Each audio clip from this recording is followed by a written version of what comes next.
ভাইয়া তো hair dresser হয়ে গেলেন।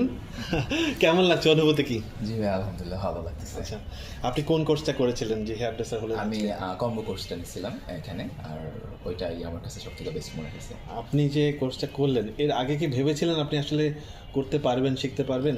একটু ভয় কাজ করছিল, বাট কথা আছে না, একটু হার্ড ওয়ার্ক করলে সব কিছুই পসিবল, ওইটাই তাই আর কি। এমন কি আছে যে আমাদের কাছ থেকে করে আপনার মনে হচ্ছিল যে এখন আপনি পারবেন, এমন কি জাদু আছে আমাদের? কনফিডেন্স লেভেলটা অনেক ভালো আপনাদের মেন্টরস দ্বারা যেটা পাইছি। আর সেকেন্ড হচ্ছে হইলো সব মোটামুটি প্র্যাকটিক্যালি সব কিছু করানো হয়, সো ওইটাই আর কি মেন ফ্যাক্ট ছিল। কতদিনে আপনি শিখলেন?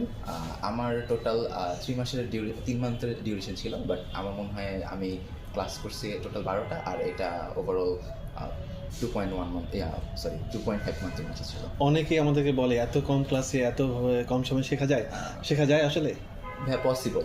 আপনাদের এখানে তো প্র্যাকটিক্যালি শিখতাম, পাশাপাশি বাসায় যদি প্র্যাকটিস করা যায় তাহলে